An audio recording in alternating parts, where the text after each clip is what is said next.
성경 말씀은 갈라디아서 2장 11절로 14절에 있는 말씀입니다.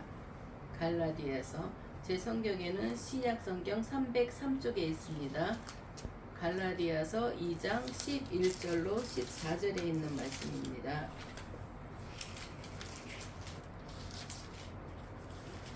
제가 봉독해 올리겠습니다. 게바가 안디옥에 이르렀을 때에 책망 받을 일이 있기로 내가 그를 대면하여 책망하였노라. 야고보에게서 온 어떤 이들이 이르기 전에 게바가 이방인과 함께 먹다가 그들이 오매 그가 할례자들을 두려워하여 떠나 물러가매 남은 유대인들도 그와 같이 외식함으로 바나바도 그들의 외식에 유혹되었느니라. 그러므로 나는 그들이 복음의 진리를 따라 바르게 행하지 아니함을 보고 모든 자 앞에서 게바에게 이르되 내가 유대인으로서 이방인을 따르고 유대인답게 살지 아니하면서 어찌하여 억지로 이방인을 유대인답게 살게 하려느냐 하였노라. 아멘. 기도드리겠습니다. 할렐루야. 살아계신 아버지 하나님, 주님의 은혜를 진실로 감사드리옵나이다. 아버지, 지난주에도 다른 복음은 없다는 제목으로 우리가 서로 은혜를 나눴습니다. 오늘도 아버지 하나님, 주여 주님이시여 진리를 따라 바르게 행하라는 그런 제목을 갖고 우리가 은혜를 나누기 원합니다. 아버지 하나님, 이 시간 도와주시옵소서. 주님의 보혈로 우리 열매 맺는 교회 위에 뿌리고 덧입혀 주시어서 악하고 더럽고 추한 것들은 접근하지 못하도록 막아 주시옵고, 이 시간도 주님께서 저를 도구로 삼아 주셨으니 성령이 강하게 역사하여 주시어서 성령의 은혜 가운데, 아버지는 저 부족한 자지만 주님 은혜 가운데 쓰임받기 원하오니 성령이 역사하여 주시옵소서. 전하는 자나 듣는 자나 은혜로 채워 주시옵소서. 살아계신 예수님 이름으로 감사하며 기도드리옵나이다. 아멘.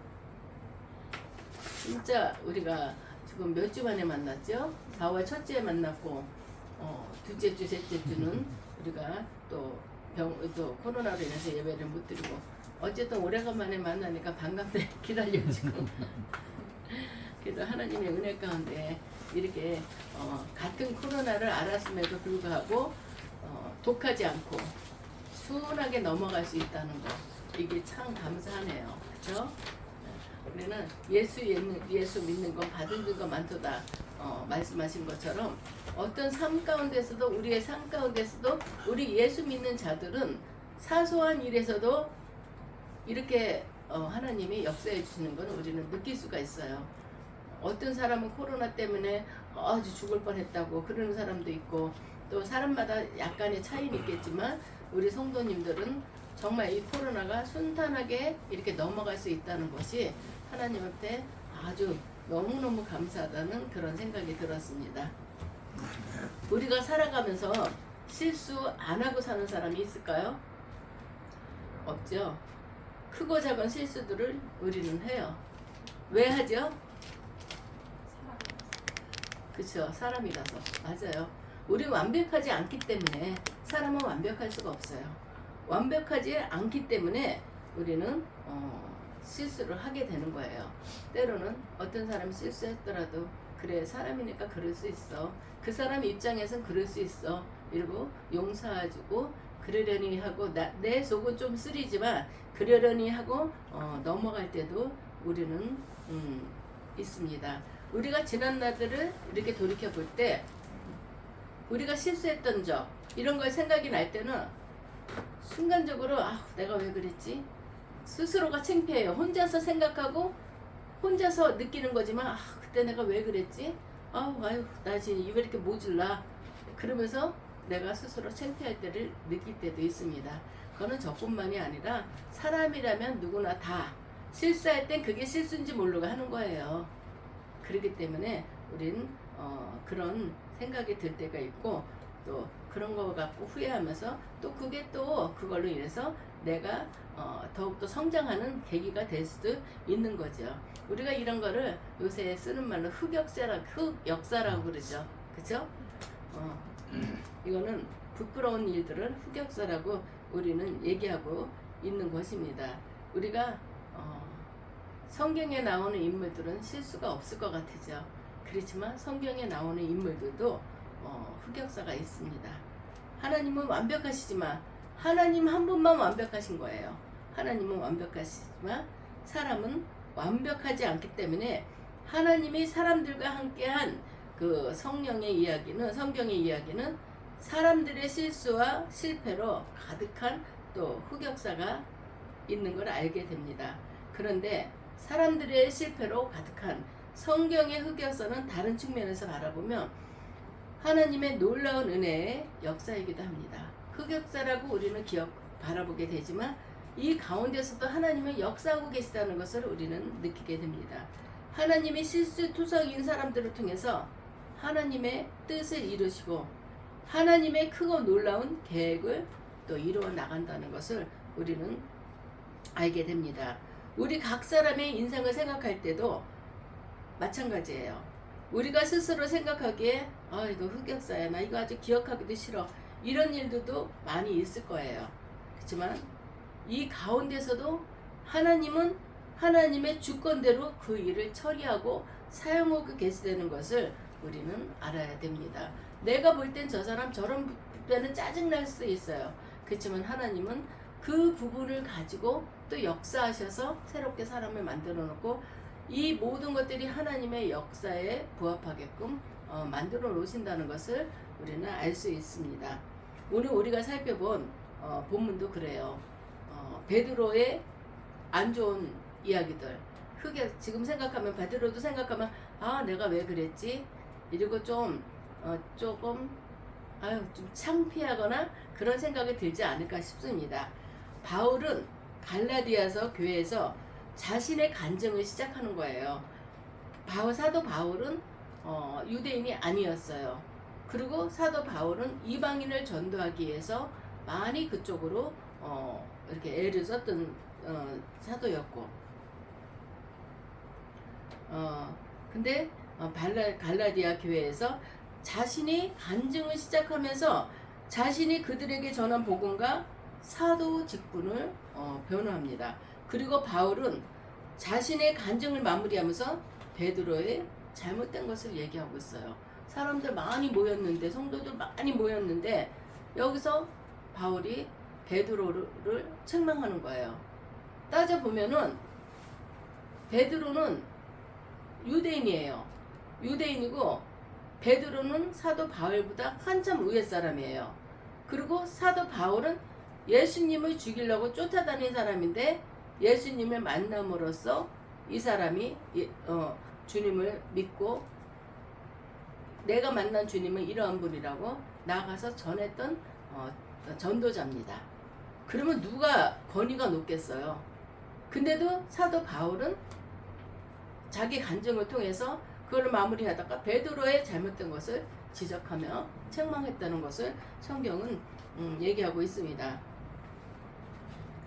왜 바울이 자신도 자신의 잘못도 아니고 남의 잘못을, 그것도 나보다 한참 연장자인 그 잘못을 성경에 기록했을까요? 베드로보다 자신이 뛰어나다는 것을 말해주려고 그랬을까요? 그건 아니겠죠. 사도 바울이 그런 사람은 아니잖아요. 우리라면 충분히 그럴 수 있어요. 우리는 내가 좀 높아 보이려고 남을 비하시켜요. 그리고 내가 좀 나아 보이려고 남의 잘못을 책망하고 그 잘못을 많은 사람들한테 전해서 저 사람은 저래, 겉모양만 저렇지 저 사람은 허당이야, 허당, 이럴 때도 있습니다. 우리가 보는 갈라디아서는 하나님의 말씀입니다. 바울이 이 사건을 통해서 우리에게 주는 교훈이 있습니다. 그럼 그 교훈이 무엇인지 우리가 한번 살펴보기로 하겠습니다. 우리가 오늘 11절에 보면 오늘 본문은 왜 베드로의 흑역사라고 하는지 우리가 알 수 있습니다. 게바가 안디옥에 이르렀을 때 책망받은 일이 있기로 내가 그를 대면하여 책망하였노라. 여기서 게바가 누구죠? 게바는 베드로의 옛 이름입니다. 그랬는데 게바가 예수님께서 그랬어요. 밖에서 나를 누구라 하느냐 물어봤을 때 그 제자들이 밖에 나갔다 와서 전도하러 갔다 온 거죠. 밖에서 너희들은 볼 때 밖에 있는 사람들이 나를 뭐라고 하냐니까 누구는 엘리야라고도 그러고 무슨 누구 선지자라고 그러고 그런다고 했어요. 그랬을 때 예수님께서 베드로에게 물어봤어요. 너는 나를 무엇이라 하느냐? 주는 그리스도시여 살아계신 하나님의 아들이시나이다. 베드로가 그런 대답을 했습니다. 그 시대에서는 예수님을 예수로 온전히 인정하는 사람이 많지가 않았어요.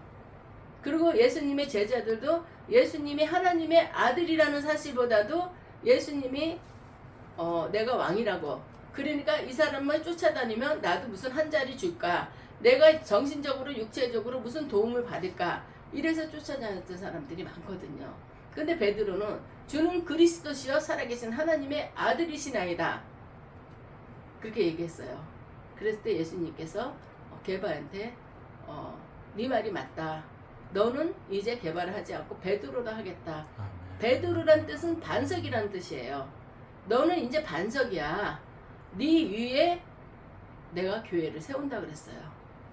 그래서 옛날에 이름은 게바고 예수님께서 그를 칭찬하시면서 이름을 주어주신 거 반석이라는 이름 베드로, 이렇게 되는 것입니다. 근데 바울이 예루살렘을 방문해서 예루살렘의 사도들을 만났어요. 그리고 어느 정도 시간이 흘렀어요. 예루살렘에 그런데 이번에는 예루살렘에 있던 베드로가 안디옥을 방문했어요. 바울이 예루살렘을 방문해서 예루살렘의 성도들을 만났고 또 예루살렘에 있던 베드로가 안디옥을 방문했어요. 반대로 방문한 거죠. 정확히 언제 어떤 목적으로 이렇게 했는지는 알 수 없어요. 그렇지만 베드로가 이방 선교의 중심지인 안디옥에 온 것은 의미가 있는 일입니다. 베드로는 아까 말씀드렸듯이 유대인이라고 그랬어요. 그리고 안디옥은 이방인이었고 베드로는 예수님의 수제자였어요. 그리고 유대인들의 사도고 기둥같이 여기시는 사도 베드로가 이방인 교회를 할 수 있는 안디옥을 방문했다는 것입니다. 놀랄 일이죠. 획기적인 일입니다. 그런데 충격적인 것은 이 방문 중에 베드로는 바울에게 책망을 듣는 것입니다. 물론 사도들도 완벽한 사람이 아니에요. 완벽한 사람은 이 지구상에 없죠. 하나님 외에는 완벽한 사람은 없습니다. 그래서 누구든지 책망받을 수가 있어요. 우리는 복음서에서 보면 마태, 마가, 누가, 요한, 이거를 사복음서라고 하는 거예요. 4명의 사도가 마태복음, 마태, 마가, 누가, 요한. 요한복음은 사도 요한이 썼고 마태는 마태 그 이름대로 그 사람들이 글을 쓴 예수님을 중심으로 이런 복음서를 썼다는 걸 우리는 알 수 있습니다. 믿음 없고 연약한 제자들이 모습이 우리에게 아주 익숙하게 보이죠. 그래서 바울이 베드로를 책망한 것에 대해서 별로 놀라지도 않았어요. 저 사람이 어떻게 감히 베드로를 책망해? 이럴 수 있는데 그냥 아무렇지도 않았어요. 바울이 베드로를 책망하는 것에서도 이제 믿음이 없고 연약한 자들이었기 때문에 그랬겠죠. 그래서 바울이 베드로를 책망한 것에 놀라지도 않았고 지금 우리는 바울과 베드로가 어떤 인물인지 이미 다 알고 있습니다. 바울이 베드로를 책망했다는 것이 그럴 수 있는 일로 생각이 되기도 합니다. 바울은 여러 성경을 기록했어요. 고린도 전후서, 로마서, 에베소서, 갈라디아서 많은 것을 바울은 성경을 기록했습니다. 그리고 복음을 위해서 삶을 헌신하고 복음의 진리를 강력하게 전했던 그런 바울입니다. 복음을 전하다가 바울과 실라가 복음을 전하다 옥에 갇히기도 하고 퇴장을 맞기도 하고 많은 고생을 했잖아요. 그렇게 하나님 일에서 헌신하고 복음을 전했던 그런 사람이기도 합니다. 철저하고 강직한 성품이죠. 바울은. 또 반면에 베드로는 하나님을 3번이나 부인을 했어요. 그런 걸 보면은 겉에서는 다른 쪽에서는 아주 그냥 주님의 수제자면서도 인정받잖아요. 인정받는데 예수님을 3번이나 부인했어요. 십자가에 못 박히기 전에 예수님이 예루살렘에 올라가서 거기서 이제 체포됐잖아요. 예수님을 죽이기로 계획하고. 근데 어떤 꼬마가 저 사람도 예수를 쫓아다니는 사람이었어요. 그랬을 때 그 베드로는 피해서 나 저 사람 정말 모른다. 그래서 3번이나 부인했던 사람입니다. 우리가 인간적인 생각을 하면 무섭잖아요. 나도 저렇게 예수님이 지금 고문을 받고 있는데 나도 잡히면 저렇게 되는데 얼마나 무서웠겠어요. 그건 인간적인 생각이겠죠. 그래서 3번이나 부인하고 실수가 많았던 사람입니다. 예수님의 제자 중에서 실수 많았던 사람 하면 누구든지 베드로요 이럴 거예요. 그렇게 쓰임받았던 사람입니다. 지금 우리는 그렇게 생각할 수 있지만 당시 사람들은 어땠을까요? 바울과 베드로를 책망하는 거 쉽게 할 수 있는 일일까요? 아까 얘기한 것처럼 베드로가 선배라고 그랬잖아요. 게다가 본문에서 알 수 있는 것은 이 일이 공개적으로 했다는 것이에요. 많은 사람들이 예배 가운데서 교회에 모였을 때 바울이 자기의 전도 상황을 간증하다가 나중에 베드로를 책망했던 거예요. 그러면 사람들이 얼마나 놀르고 그러겠어요. 그리고 망신이죠, 망신. 근데 베드로 바울 인격상 그렇게 할 사람은 아닌데 이 순간에는 강하게 어필을 한 거예요. 강하게 책망을 했던 것입니다. 예를 들어서 우리 교회가 부흥회를 한다고 쳐요. 부흥회를 한다고 계획했을 때 외부 강사님을 모셨어요. 외부 강사님을 모셨는데 그분이 저보다도 연세가 있으신 분이고, 그런데 제가 여기서 쉽게 얘기해서 부흥 강사님을 막 까는 거예요.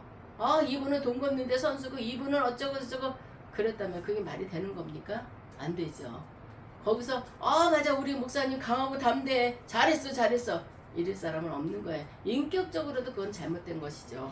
그렇지만 바울은 했습니다. 베드로를 책망을 했어요. 바울과 베드로의 상황을 지금 교회의 모습으로 생각하기는 어렵습니다. 하지만 책망하는 일이 서로에게 쉽지 아니라는 것은 지금이나 그때나 동일한 일이고요. 책망을 받는 쪽도 그렇지만 책망을 하는 쪽도 마음이 편한 것은 아니에요. 그럼에도 바울은 베드로를 책망을 했죠. 이것은 베드로에게 책망받을 만한 일이 있었기 때문입니다. 우리 11절에 봤잖아요. 이것은 베드로가 했던 일이 그만큼 심각한 일이라는 것을 말해주는 것입니다. 바울이 베드로를 책망할 때는 그만한 이유가 있는 사람이다. 베드로가 바울이 반듯한 사람이고 그렇게 함부로 언행을 하는 사람이 아니기 때문에 저분이 베드로를 그랬을 때는 뭔 큰일이 있나 보다, 그렇게 생각을 했을 거예요. 도대체 어떤 일이기 때문에 바울이 베드로를 책망을 했겠습니까? 야고보에게서 온 어떤 이들이 이르기 전에 게바가 베드로 이방인과 함께 먹다가 그들이 오매 그가 할례자들을 두려워하여서 물러 있었다고 그랬어요. 떠났다고 그랬어요. 내가 이태영 성도랑 밥을 먹다가 이태영 성도가 미워하는 사람이 있어요. 싫어하는 사람이 있어. 그러면 이 사람 눈치를 봐서 슬쩍 내가 피한다는 거. 그런 의미이기도 있겠죠. 근데 그거는 잘못된 거죠. 그쵸? 같이 화합시켜서 하나 되게 해야지. 안디옥을 방문한 베드로는 이방인 성도들과 함께 하는 것입니다. 그들과 함께 식사를 하면서 자유롭게 교제를 해요. 베드로는 유대인이라고 그랬죠. 이방인과 함께 할 수 없는 사람들이었어요. 유대인은 유대인들의 그 자부심 때문에 이방인, 쟤네들은 할례 받지도 못하고 쟤네들은 아주 상대하면 안 돼, 이랬던 베드로입니다. 그렇지만 이방인들과 같이 식사를 하고 있었어요. 우리가 이방인과 유대인들이 그런 알력이 있었는데 복음으로 말미암아서 유대인과 이방인이 하나 되었음을 우리는 알 수 있습니다. 하나님의 이방인을 차별하지 않고 하나님의 백성으로 받아주신 것입니다. 이것이 베드로가 믿고 있었던 진리이기도 합니다. 베드로가 이 진리를 받아들인다는 것은 쉬운 일이 아니었어요. 하나님은 베드로의 생각을 바꾸시기 위해서 여러 가지 놀라운 일들을 행하셨어요. 사도행전에 보면 주님께서 베드로에게 환상을 보여주셨어요.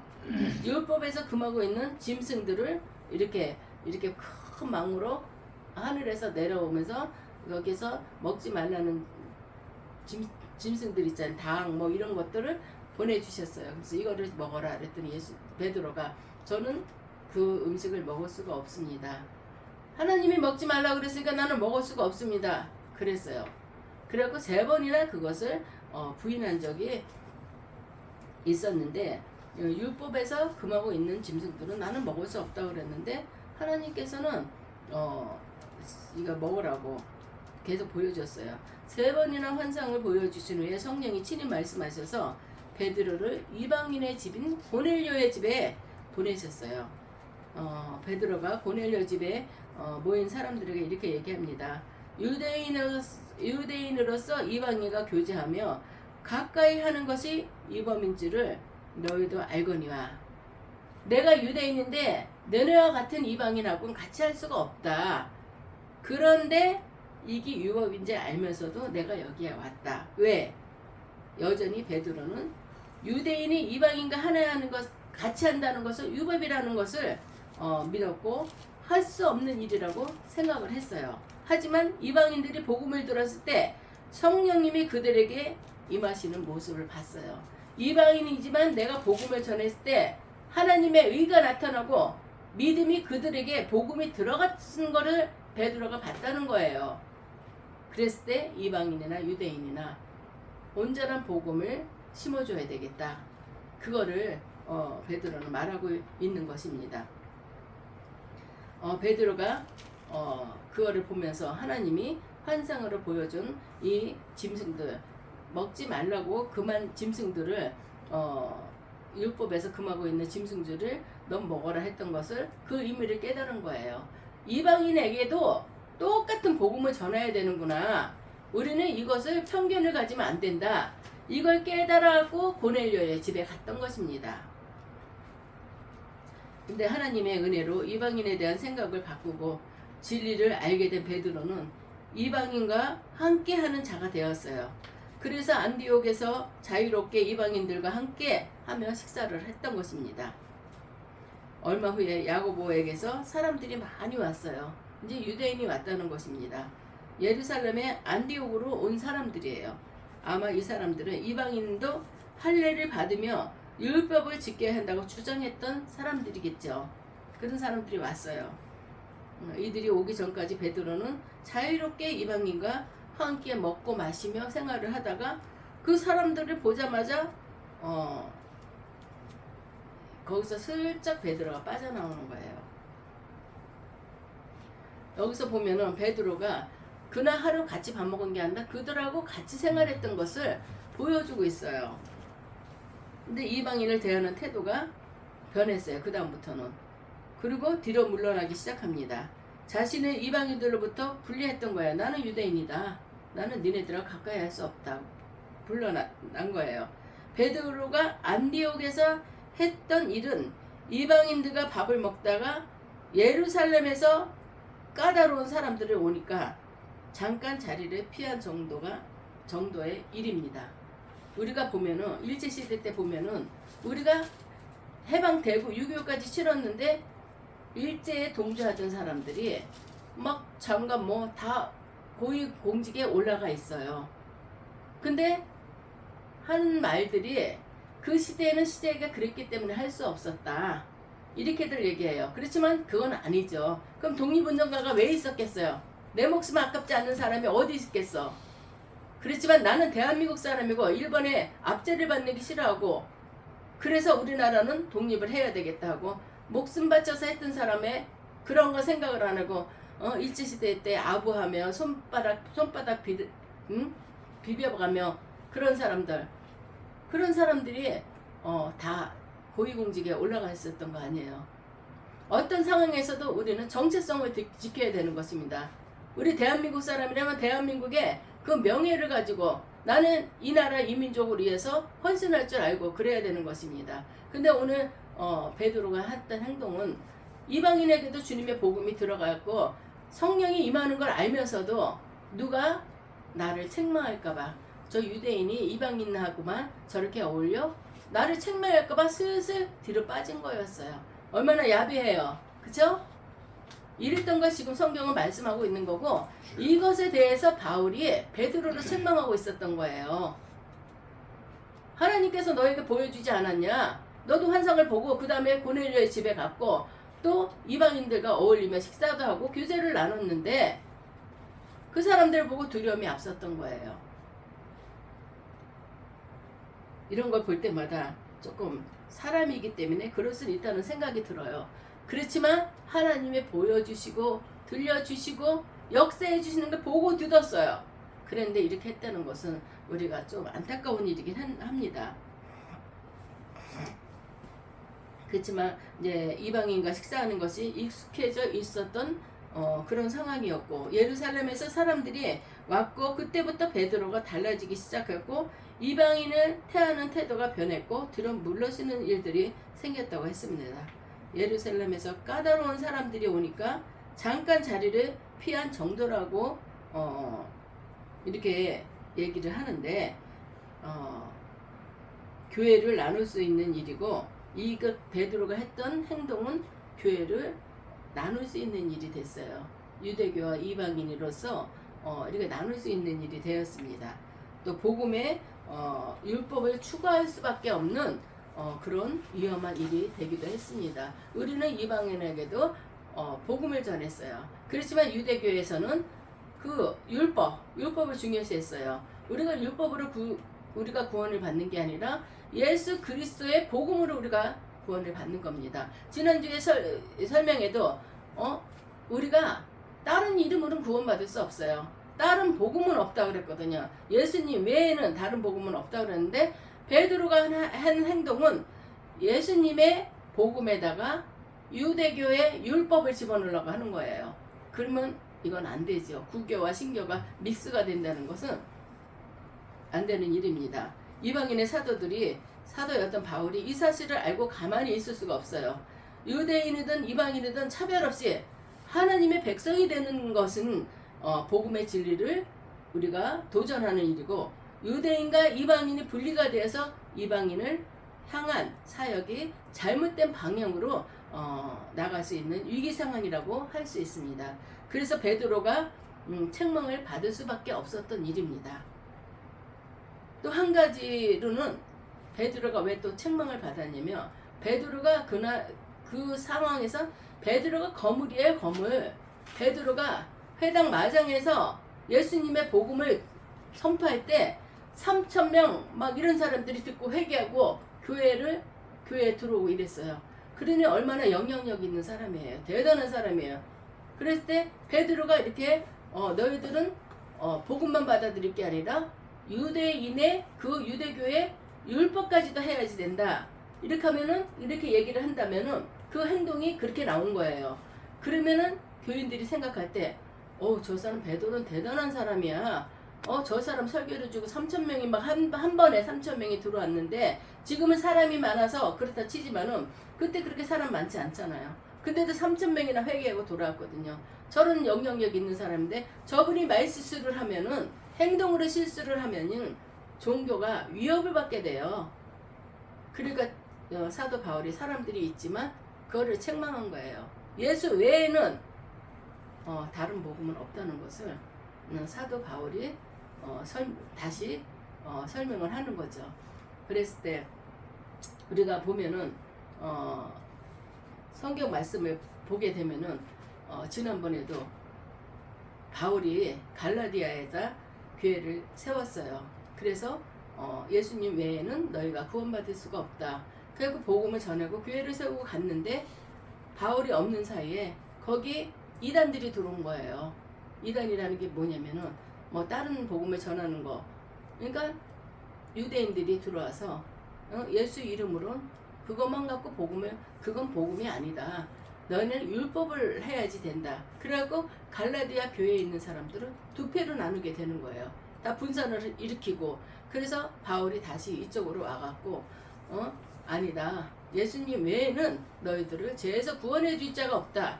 새로운 이름으로 다른 이름은 없다. 오직 예수 이러면서 그 복음을 전하고 그 교회를 단둘이 하고 있는 과정에서 베드로가 이런 사건을 쳤으니 얼마나 사도 바울이 속상했겠어요.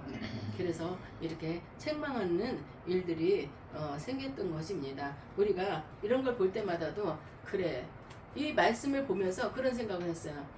우리 세상 사람들이 정말 우리가 믿는 사람들끼리 얘기하다가는 또 믿음이 잘 통해요. 그렇지만 안 믿는 사람하고 얘기하면 글로 훅 빠져들어가요. 그리고 그쪽에 가서는 내가 예수를 믿는다는 것이 나의 삶에 도움이 될지 나의 삶에 마이너스가 되는 건지 머리를 벌써 계산이 들어가요. 회사 들어갈 때도 직장생활 하면서도 어쨌든 교회 신앙생활하는 사람은 일을 할 때 주일은 꼭 지켜야 돼요. 저희 같은 경우에는 토요일이 없었어요.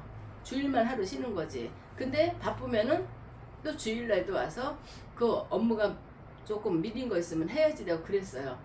근데 교회 다니는 사람들은 절대로 저는 교회 가야 됩니다 이렇게 얘기해요. 그렇지만 회사에서 강제로 시킬 수는 없는 조항이고, 그래서 예수 믿는 사람들을 싫어하는 경향이 많았어요. 들어갈 때 저는 교회 안 다녀요 뭐 그러고 가는 거예요. 그거 예수님 앞에 십자가에 한 번 더 못을 받고 가는 겁니다.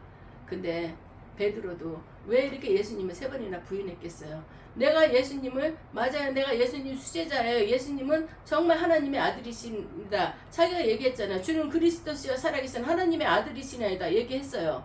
그랬는데도 불구하고 예수님을 3번이나 부인했잖아요. 왜 그랬냐면 두려워서, 진리 앞에서, 복음 앞에서 두려웠던 거예요. 내가 진리를 얘기한다면 이 사람들이 나를 어떻게 취급을 할까? 나도 똑같이 하고 내가 죽음을 당하지 않을까? 나중에 베드로는 다른 사람들은 십자가에 그냥 못 박았지만 나는 주님과 같이 죽을 수 없다. 거꾸로 박아주세요. 더 고통을 더할 수 있게끔. 그래서 그렇게 순교한 사람이 베드로기도 합니다. 이렇게 실수도 많았지만 자기 실수를 금방 또 회개하고 끝까지 자기의 이렇게 일을 맡았던 그런 사람이기도 합니다. 베드로가 지금도 그 일을 생각할 때마다 얼마나 우리끼리 얘기하지만 쪽팔리겠어요. 내가 베드로인데 나한테 이런 일도 있었어. 그랬지만 회개하고 다시금 하나님의 복음을 위해서 애쓰고, 또 복음을 나중에 복음을 전하다가 순교 당할 때도 난 예수님과 같이 똑같이 죽을 수 없습니다. 난 거꾸로 매달아 주세요 하고 거꾸로 순교한 사람입니다. 우리 삶에 있어서 우리가 혹시라도 내가 예수님을 배반하는 일은 없는지, 어디 가든지 간에 예수 믿는 사람들도 그럴 수가 있어 이렇게 얘기하는데, 예수 믿는 사람 그럴 수가 없습니다. 그러면 안 되는 거지. 이 동네에 어떤 예전에 내가 다니던 교회에 권사님이 계셔요. 그리고 또 어떻게 알게 된 집사님이 계시는데 카페에 가서 만났어요. 그랬더니 엄청 반가워하면서 차를 같이 나누기도 했어요. 근데 한 분이 계시는데 그분한테 제가 그랬어요. 아주머니는 어디 교회 나가세요? 얘기를 했어요. 그랬더니 이 집사랑 권사가 한다는 소리가 종교는 자유가 있기 때문에 그런 건 여기서 얘기하지 말래. 아니 그럼 목사가 그 지네들끼리 끽끽대면서 남의 흉이나 보는데 거기 참석해서 거기에 동조해야 되겠어요? 그게 아니라 예수를 믿지 않으면 지옥 간다는 거 모르냐고. 집사님 권사님 예수 안 믿으면 천국 갈 수 없다는 거 알잖아요. 그랬더니 그래도 이 자리에서는 얘기하지 말래요. 그럼 너네들끼리 놀아라. 그리고 안 만나는 거예요. 만날 필요도 없는 거고. 그러니까 참 목사라는 위치가 참 외로워요. 사람이 없어. 같이 웃고 뛰어놀고 그러고 싶기도 하는데 사람이 없어요. 목사는 목사들끼리 놀아야지 편하지. 그냥 성도들이나 누굴 만나면요 믿음의 레벨이 틀리기 때문에.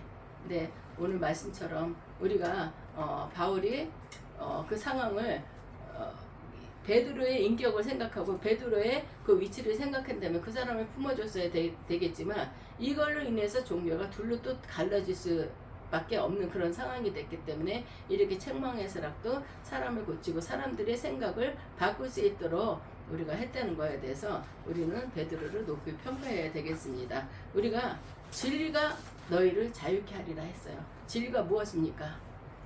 진리는 예수님이에요.